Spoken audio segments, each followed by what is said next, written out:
बिस्मिल्लाहिर्रहमानिर्रहीम। अस्सलाम वालेकुम स्टूडेंट्स। चैप्टर नंबर 7 है अल्कोहल, फिनोल्स एंड ईथर।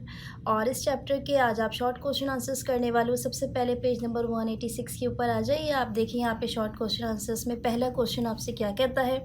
ये कहता है define phenol, right the equations for the preparations of phenol from. पहला आपको क्लोरोबेंजीन से फिनोल बना के बताना है। इसके बाद नेक्स्ट आपके पास सोडियम बेंजीन सल्फोनेट, इससे आपको बना के दिखाना है। ठीक है, तो इसमें दो बातें पूछिए। पहली चीज़ तो आपको फिनोल की डेफिनेशन बतानी है, दूसरी आपको फिनोल की प्रिपरेशन बतानी है दो तरीक़ों से। सीधा आप मूव करेंगे पेज नंबर 171 के ऊपर। ठीक है, तो स्टूडेंट्स यहाँ पर आ जाएं आप पेज 171 पर। यहाँ पे देखें टॉपिक हेडिंग है फिनोल। सबसे पहले आप ये हेडिंग प्लेस करेंगे, उसके बाद आप इसकी डेफिनेशन लिखेंगे। ध्यान से देखिएगा कहाँ से लिखेंगे। Organic compounds in which hydroxyl group is directly attach to the benzene rings are called phenol. यानी ऐसे ऑर्गेनिक कंपाउंड्स जिसमें OH group direct benzene ring से आके अटैच हो जाता है, इसे क्या कहा जाता है, फिनोल। यहाँ से लेके यहाँ तक आपने मार्क किया। इसके बाद आप ये दो लाइनें ड्रॉप कीजिएगा और उसके बाद नेक्स्ट पैरा से लिखिएगा on the basis of number of hydroxyl groups attach to the aromatic ring phenols are classified into monohydric, dihydric and trihydric phenols. ठीक है, यहाँ तक लिख दीजिए। यानी इसमें आपसे कहा जा रहा है कि कितने OH ग्रुप अटैच्ड है, 1, 2 या 3। इसके बिहाफ पर इसका नाम होता है मोनो, डाई या फिर ट्राईहाइड्रिक फिनोल्स। ठीक है, यहाँ से यहाँ तक लिखा आपने, उसके बाद यहाँ से लेके आपने यहाँ तक लिखा। एक आध एग्जाम्पल यहाँ से जो है वो आपने क्या करनी है, नीचे ड्रॉ कर देनी है। उसके बाद अगला क्वेश्चन है, ये आपसे इसी क्वेश्चन का पार्ट है, इसमें प्रिपरेशन पूछिए, ये मार्क कर लीजिए। आप क्या करोगे, सीधा पेज 174 के ऊपर आ जाओगे। यहाँ देखिए, और इसमें फर्स्ट हेडिंग प्लेस करेंगे आप। सबसे पहले टॉप पर लिखिएगा प्रिपरेशन ऑफ फिनोल। ठीक है, ये हेडिंग मैंने यहाँ लिखी नहीं है, आप खुद लिख लीजिएगा प्रिपरेशन ऑफ फिनोल। फिर फर्स्ट सब हेडिंग आप पुट कीजिएगा फ्रॉम सोडियम बेंजीन सल्फोनेट। अब आपने करना क्या है, सबसे पहले इसकी वर्डिंग्स लिखनी है। यहाँ से लेके यहाँ तक की इसकी वर्डिंग है और ये वाली इक्वेशन है। इसमें से आपको बताया क्या है कि जब भी सोडियम बेंजीन सल्फोनेट जो है आप उसको फ्यूज़ करते हैं सोडियम हाइड्रोक्साइड के साथ, और टेम्परेचर कितना होता है, तकरीबन 300 से लेके 350 डिग्री सेंटीग्रेड तक का। ठीक है, तो एज अ रिज़ल्ट आपके पास क्या होता है, फिनोल प्रोड्यूस हो जाता है और फाइनली आपको सोडियम क्लोराइड जो है वो एज अ बाई प्रोडक्ट मिल जाता है। ठीक है, तो इंटरमीडिएट प्रोडक्ट भी एक बनती है जो कि सोडियम फिनॉक्साइड कहलाती है, लेकिन यहाँ पे इससे कंसर्न नहीं है आपका, किससे कंसर्न है, फिनोल की प्रिपरेशन में। ठीक है, तो ये सारे स्टेप्स इन्वॉल्व हो जाएंगे, ये वर्डिंग आ जाएगी। अगली जो हेडिंग होगी वो होगी फ्रॉम क्लोरोबेंजीन, इसको डाउस प्रोसेस भी कहा जाता है। ठीक है, तो सबसे पहले इसकी वर्डिंग देख लें, यहाँ से लेके यहाँ तक होगी और ये वाली इक्वेशन होगी। इसमें से आपको बताया क्या है कि जब आप क्लोरोबेंजीन को फ्यूज करते हैं एक्वस सोडियम हाइड्रोक्साइड के साथ और टेम्परेचर रखते हैं तकरीबन 350 डिग्री सेंटीग्रेड के करीब और प्रेशर रखते हैं तकरीबन 150 एटमॉस्फेरिक प्रेशर, तो एज अ रिज़ल्ट आपको वन सेकेंड सबसे पहले तो एक इंटरमीडिएट प्रोडक्ट मिलता है जो कहलाता है सोडियम फिनॉक्साइड। फर्दर आप इसको एसिडिफाइड करते हैं हाइड्रोक्लोरिक एसिड के साथ एंड फाइनल प्रोडक्ट आपको मिल जाती है phenol and as a by product आपको मिल जाएगा सोडियम क्लोराइड। तो ये दोनों इक्वेशंस एज इट इज़ आपको क्या करनी है, राइट डाउन कर लेनी है इधर। पहला क्वेश्चन यहाँ पे कंप्लीट हो जाता है आपका।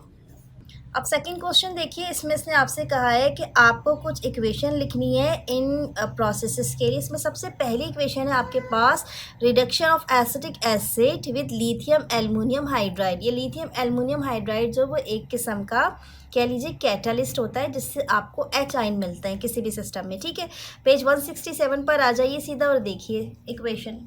तो स्टूडेंट्स आप यहाँ आ जाओगे सीधा पेज नंबर 167 पे और उसके बाद आप ये वाली इक्वेशन लिखेंगे कि ये है आपके पास एसिटिक एसिड, ये हाइड्रोजन गैस की प्रेजेंस में और लिथियम एल्युमिनियम हाइड्राइड की प्रेजेंस में आपको क्या चीज़ बना के दे रही है, 1 डिग्री अल्कोहल। ठीक है, ये इक्वेशन आपको एज इट इज़ लिख देनी है यहाँ से लेके यहाँ तक। ठीक है, इसके बाद अगली इक्वेशंस पर आ जाइए। मैं लाइन से तीनों इक्वेशंस आपको पहले बता देती हूँ, फिर मार्क करवा दूँगी। इसमें सेकंड इक्वेशन में आपसे पूछ रहे हैं hydration of ethene with hot concentrated sulphuric acid.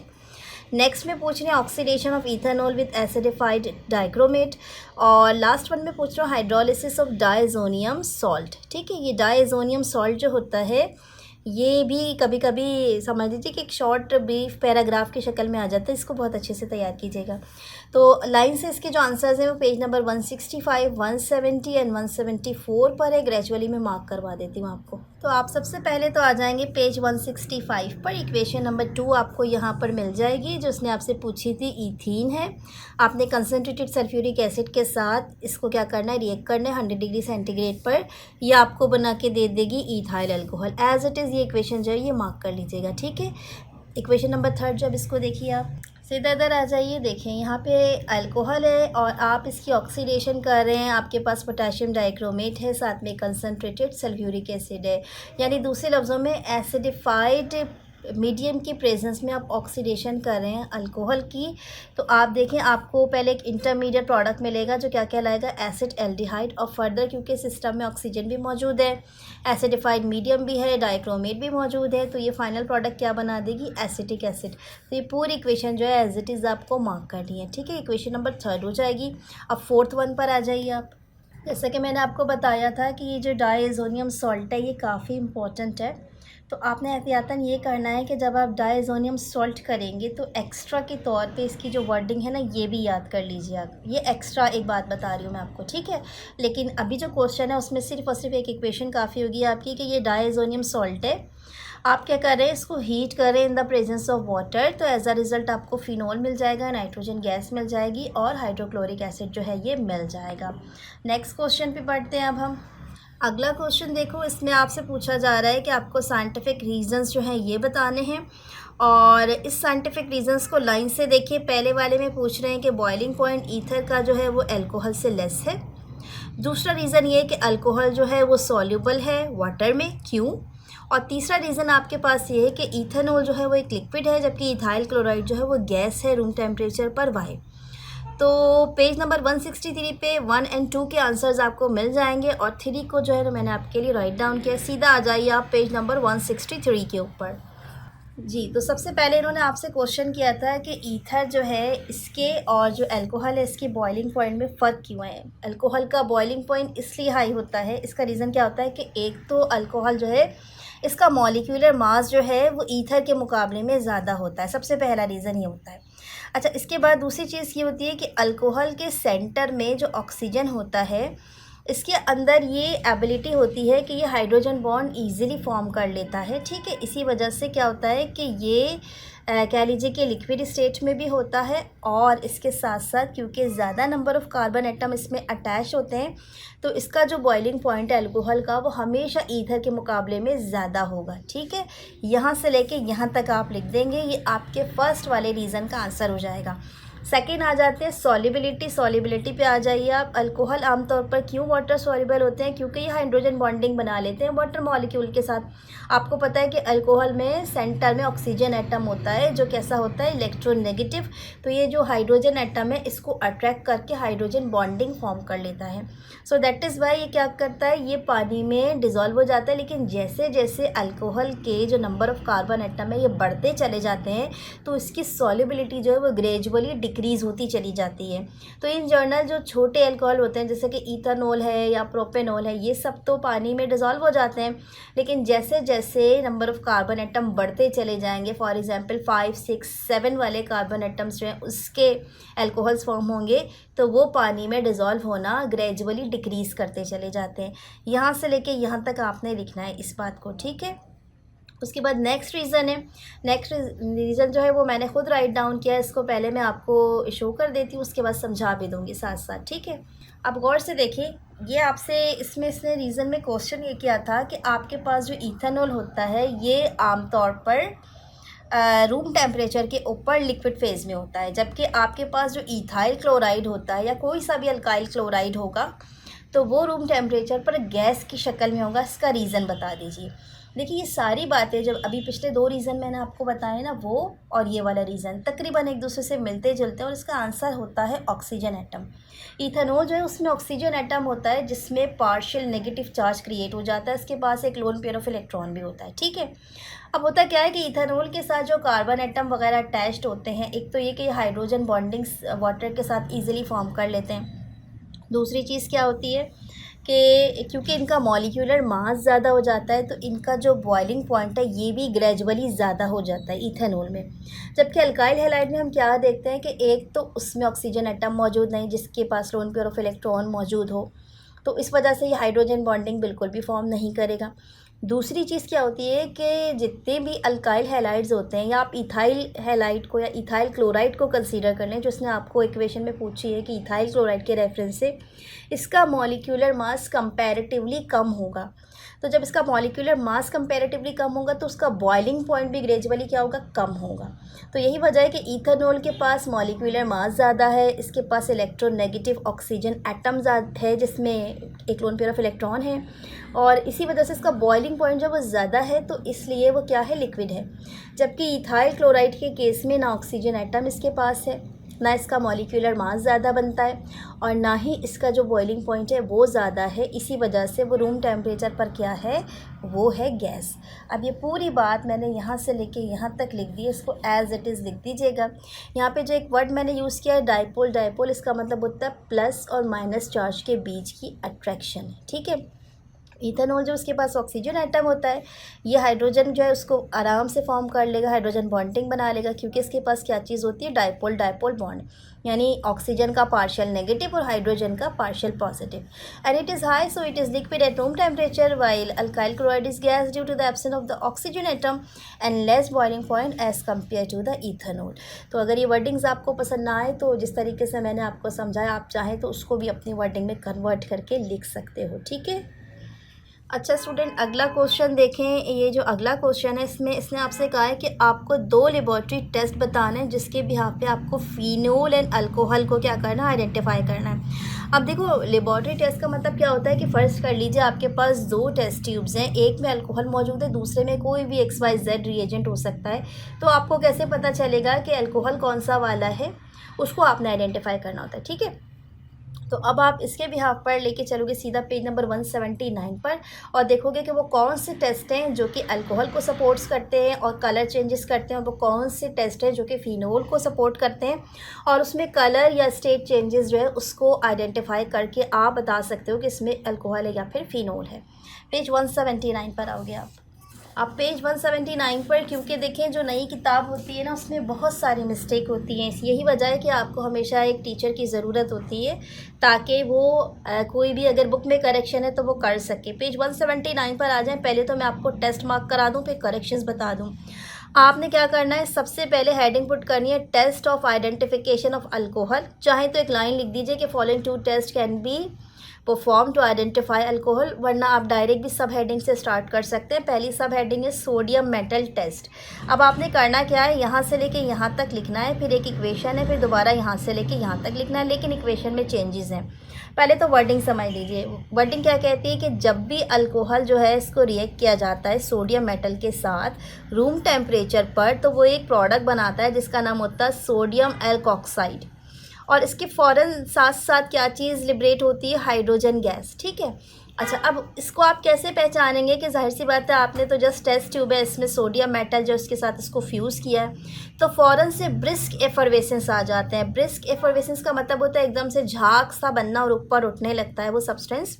तो उससे आपको पता चल जाता है कि इस टेस्ट ट्यूब के अंदर क्या चीज़ मौजूद है, अल्कोहल मौजूद है, और ये वाला ऑर्गेनिक कंपाउंड है। देखिए, पहले तो होता क्या था कि फर्स्ट ईयर सेकेंड ईयर में ना बाकायदा टेस्ट करवाए जाते थे हम लोगों को, जो कि आइडेंटिफिकेशन ऑफ ग्रुप के नाम से टेस्ट होते थे। अब के जो बच्चे हैं उनके टेस्ट जो है वो अलग होते हैं लेबॉर्ट्री में। तो ये वाले सारे टेस्ट तो हम क्योंकि अपने प्रैक्टिकल्स में भी याद करते थे और बुक में भी होता था, तो हमें बड़ी आसानी होती थी, हम बहुत आसानी से इस चीज़ को जज भी कर लेते थे कि ये ब्रिस्क एफरवेसेंस होते क्या हैं। अच्छा, अब आ जाइए इस इक्वेशन की तरफ जिस पर मैंने आपसे कहा करेक्शन है। ये जो इक्वेशन है इन्होंने फिनोल के हिसाब से बनाई हुई है, जबकि टाइटल पर क्या चीज़ मौजूद है, अल्कोहल। सबसे पहले तो उसको आप चेंज कर लीजिए, ये फिनोल नहीं है, क्या चीज़ है, अल्कोहल है। फॉर्मूला क्या होगा, 2C2H5OH प्लस आपके साथ होगा ये 2 सोडियम। अब जो प्रोडक्ट बनेगी वो क्या होगी, जहन में रखो, सिर्फ ये वाला जो H है क्या होगा, ये रिलीज़ हो जाएगा और इस O के साथ ये Na जुड़ जाना है, 2C2H5ONa बन जाएगा। साथ में क्या चीज़ बन जाएगी, ये हाइड्रोजन गैस। अब इसका नाम क्या होगा, इसका नाम होगा सोडियम एल्कोक्साइड, ठीक है। और ये जो फिनोल है इसका नाम क्या होगा, इसकी जगह आप नीचे लिखेंगे अल्कोहल या फिर इथेनॉल भी लिख सकते हैं आप, ठीक है। ये छोटी सी चेंजेस कर लीजिएगा इस इक्वेशन में। दूसरा होगा ईस्टर टेस्ट, ये ठीक लिखा हुआ है अल्हम्दुलिल्लाह। आपने सीधा यहाँ से लेके यहाँ तक लिखना है। अब इसमें आपने बताना क्या है कि जब भी इथाइल अल्कोहल जो है इसको आप एसिटिक एसिड के साथ रिएक्शन करते हैं in the presence of concentrated sulphuric acid और इस टेस्ट ट्यूब को थोड़ा सा हीट करेंगे तो एकदम से क्या होगा कि आपको एक फ्रूटी सी स्मेल आएगी। और ये बहुत आसानी से आप जज करते हैं, जैसे कोई फ्रूट वगैरह कट करते हैं एक मीठी सी जो खुशबू आने लगती है, या कभी कभी ऐसा होता है ना आपने नेल पॉलिश रिमूवर सूंघा हो तो कैसे मीठी सी एक स्मेल सी आती है। ये वाली स्मेल जो होती है वो इथाइल एसीटेट की होती है, जो एक किस्म का ईस्टर होता है, उसकी वजह से ये जो स्मेल है ये क्रिएट होती है। पूरा यहाँ से लेकर यहाँ तक आप लिख देंगे, ये वाली इक्वेशन है साथ में सेंटर में, ठीक है। अब जो दूसरा टेस्ट है वो है आइडेंटिफिकेशन फिनोल के लिए, इसको मार्क कर लीजिए। तो वंस अगेन टॉप पर आप पहले एक हेडिंग डालेंगे test for identification of phenol, और चाहे तो एक लाइन ऐड कर दीजिए कि following 2 test can be perform to identify phenol, वरना फिर डायरेक्ट सब हेडिंग से स्टार्ट कीजिएगा। पहला फेरिक क्लोराइड टेस्ट, ठीक है। पूरा लिखेंगे यहाँ से लेके यहाँ तक। अब इसमें आपको बता दूँ मैं कि होता क्या है कि आप सबसे पहले एक फ्रेश फेरिक क्लोराइड सोल्यूशन बनाते हैं। फ्रेश फेरिक क्लोराइड सोल्यूशन का मतलब क्या होता है, उसी वक्त आपने प्रिपेयर करना है इसको। ऐसा नहीं कि लेबॉर्ट्री में पुराना रिएजेंट पड़ा हुआ है तो आप उसको इस्तेमाल करें, उसमें कलर चेंज नहीं आता फिर, ठीक है। तो आप फ्रेशली प्रिपेयर्ड फेरिक क्लोराइड है उसको पहले प्रिपेयर करेंगे और उसको उस टेस्ट ट्यूब में डाल देंगे जहाँ पे फिनोल मौजूद है। तो एकदम से अगर आपने फ्रेश प्रिपेयर किया हुआ होगा तो आपके पास वायलेट या पर्पल से कलर के जो है ना एक कॉम्प्लेक्स फॉर्म हो जाएगा, फोगी सा, और आप पहचान जाओगे कि क्योंकि इसमें फिनोल था इसी वजह से इसने कॉम्प्लेक्स फॉर्म कर लिया जिसका नाम है फेरिक फिनोक्साइड कॉम्प्लेक्स, ठीक है। यहाँ से लेके यहाँ तक लिख देंगे। जिसमें बाज़-औक़ात बच्चों को वायलेट, कभी ब्लू और कभी पर्पल सा कलर मिलता है, वो डिपेंड करता है कि फेरिक क्लोराइड जो है वो कितना फ्रेश प्रिपेयर्ड है, ठीक है। अच्छा, दूसरा टेस्ट जो है वो बड़ा कॉमन है, ये बच्चे लेबॉर्ट्री में भी परफॉर्म करते हैं, ये है ब्रोमीन वाटर टेस्ट। बहुत खूबसूरती से हो जाता है ये, ठीक है। इसमें होता क्या है कि जब भी ब्रोमीन वाटर जो है वो आप उस टेस्ट ट्यूब में ऐड करते हैं जिसमें फिनोल मौजूद होता है तो एक इलेक्ट्रोफिलिक सब्स्टिट्यूशन रिएक्शन हो जाता है और उसके नतीजे में आपको जो है एक ये कह लीजिए कि फ़िनोल का डेरिवेटिव मिल जाता है जिसका नाम होता है 2,4,6 ट्राइब्रोमोफिनोल। और अब आप इसको पहचानते कैसे हैं कि जो ब्रोमीन का अपना कलर होता है ना, जो थोड़ा सा समझ लीजिए कि ब्राउनिश सा या पर्पलिश सा कलर सा होता है ब्रोमीन का, वो ख़त्म हो जाता है और एकदम इंस्टेंटली क्या होता है वाइट कलर के प्रेसिपिटेट से बन जाएंगे। यानी जो प्रीवियस कलर है ब्रोमीन का वो डीकलराइज हो जाएगा और वाइट प्रेसिपिटेट फॉर्म कर देगा। आप पहचान जाओगे कि वाइट प्रेसिपिटेट किसकी वजह से बने, 2,4,6 ट्राइब्रोमोफिनोल की वजह से। यहाँ से लेके यहाँ तक कर लेंगे आप ये वाला, और ये वाली इक्वेशन होगी, ठीक है। अच्छा, अगला जो टेस्ट है ये देखें, ये आपसे पूछ रहे हैं कि ल्यूकस रिएजेंट क्या होता है, इसको आप कैसे डिस्टिंग्विश करेंगे primary, secondary and tertiary alcohol. तो पूरी बुक में ना एक छोटी सी 2 लाइन है जिसमें ल्यूकस रिएजेंट के बारे में है, और साथ में एक समझ लीजिए कि छोटी सी जगह है जहाँ पे आपको ये डिस्टिंग्विश बताया गया है। ध्यान से देखिएगा, इसको आपने कहाँ से मार्क करना है। 169 पर आ जाइए सीधा। तो आप पेज 169 पर आ गए, सीधा देखिए। सबसे पहले तो यहाँ से लिखिएगा आपने ना ल्यूकस रिएजेंट के पहले हेडिंग पुट कर लेनी है टॉप पर, इसके बाद यहाँ से लिखना है the mixture of concentrated hydrochloric acid and zinc chloride is called Lucas reagent and it is use to distinguish between primary, secondary and tertiary alcohol, ठीक है। ल्यूकस रिएजेंट के हेडिंग के साथ यहाँ से लेके यहाँ तक की आपने इन्फॉर्मेशन दे दी। उसके बाद नेक्स्ट पैराग्राफ में आप क्या लिखेंगे, ये पूरी बातें लिखेंगे। अब इसमें इसने बताया क्या है कि जो ल्यूकस टेस्ट होता है इसमें जो प्राइमरी अल्कोहल है वो एकदम से कोई सा भी रिएक्शन जो है वो शो नहीं करते, ठीक है। यानी अगर आप ल्यूकस रिएजेंट 3 टेस्ट ट्यूब में डायरेक्ट डालते हैं जिसमें पहले में प्राइमरी है, दूसरे में सेकेंडरी है, तीसरे में टर्शरी है, तो जैसे ही आपने ल्यूकस रिएजेंट डाला ना तो जिसमें प्राइमरी अल्कोहल है वो कोई रिएक्शन शो नहीं करेगा, एज इट इज़ रहेगा। उसकी समझ लीजिए कि कंसिस्टेंसी में भी कोई चेंजेस नहीं आएंगे। जबकि सेकेंडरी जो अल्कोहल होगा थोड़ी सी देर के बाद वो थोड़ा सा टर्बिड हो जाएगा। अब टर्बिड का मतलब यहाँ पर क्या होगा, मतलब थोड़ा सा गाढ़ा होना शुरू हो जाएगा, थोड़ा सा हल्का हल्का सा फोक सा बनना उसमें शुरू हो जाएगा, लेकिन कुछ देर के बाद। जबकि आपके पास जो टर्शरी अल्कोहल होगा वो क्या करेगा, एकदम से क्लाउड बनने शुरू हो जाएंगे, एकदम से उसमें प्रेसिपिटेट से बनने शुरू हो जाएंगे, यानी फ़ौरन इंस्टेंटली रिएक्शन दे देगा। तो इससे आपको पता चल जाएगा कि जो आपका टर्शरी वाला है ये एकदम फास्ट रिएक्शन दे रहा है, अल्काइल क्लोराइड यहाँ फॉर्म हो रहा है। सेकेंडरी वाला जो है वो थोड़ी देर के बाद हल्का सा फोगी होना शुरू है क्योंकि उसमें ज़रा स्लो रिएक्शन होता है, और फर्स्ट वाले में तो हुआ ही नहीं, तो वो test tube as it is रही। इस तरह का जो टेस्ट है इसको हम समझ लीजिए कि 1, 2 और 3 डिग्री जो अल्कोहल है उसको डिस्टिंग्विश करने के लिए यूज़ करते हैं और इसको कहा जाता है ये ल्यूकस टेस्ट है। तो यहाँ से लेके यहाँ तक आपने लिख देना था और उससे पहले मैंने आपको ल्यूकस रिएजेंट जो उसकी हेडिंग पुट करवा दी थी वो यहाँ से लेकर यहाँ तक थी। ठीक है, लास्ट क्वेश्चन देखें अब आप स्टूडेंट्स। लास्ट क्वेश्चन में आपसे पूछ रहा है कि what is oxonium ion, how can ether form oxonium ion. ठीक है, पेज नंबर 183 पे हम मूव करेंगे सीधा। अब आप एक चीज़ तो समझ लीजिए कि ऑक्सोनियम आयन होता क्या है। देखिए ध्यान से समझिएगा, ये आपके पास कोई सा भी ऑक्सीजन एटम है, फ़र्ज़ कर लीजिए इस वक्त हम ईथर को लेके चल रहे हैं। ठीक है, यहाँ पे एक अल्काइल ग्रुप है, दूसरा ये अल्काइल ग्रुप है। ये हो सकता है कि सिमेट्रिक हो सकता है अनसिमेट्रिक हो, मतलब एक जैसा और एक जैसा ना हो तब भी चलेगा। लेकिन होता क्या है कि जब इस ऑक्सीजन एटम के साथ यहाँ पर भी कोई बॉन्डिंग हो जाए या यहाँ इस तरफ भी कोई बॉन्डिंग हो जाए, यानी एक ऑक्सीजन के साथ 2 के बजाय 3 बॉन्डिंग हो जाए, तो इस तरह का जो स्ट्रक्चर है ये कहलाता है ऑक्सोनियम आयन। दोबारा से समझ लीजिए कि नॉर्मली जो भी ईथर है या इस तरह का कोई भी सब्सटेंस है, क्योंकि ऑक्सीजन जो उसके पास 2 साइड्स होती है बॉन्ड करने के लिए, तो ये अगर तीसरी साइड से भी कोई बॉन्डिंग फॉर्म कर लेगा तो उसके ऊपर एक प्लस चार्ज आ जाता है और ये स्टेट क्या कहलाती है, ऑक्सोनियम आयन। अब हमारी बुक में जो है ना ईथर को लेके ऑक्सोनियम आयन, ऑक्सोनियम सॉल्ट बनाया गया है, आप उसको लिख लीजिए। ऑक्सोनियम सॉल्ट और ऑक्सोनियम आयन में एक छोटा सा बस फ़र्क क्या होता है कि आयन में यहाँ पे प्लस चार्ज लगा होगा, सॉल्ट में इसके साथ साथ ये वाला जो हिस्सा है ये अटैच्ड हो जाएगा।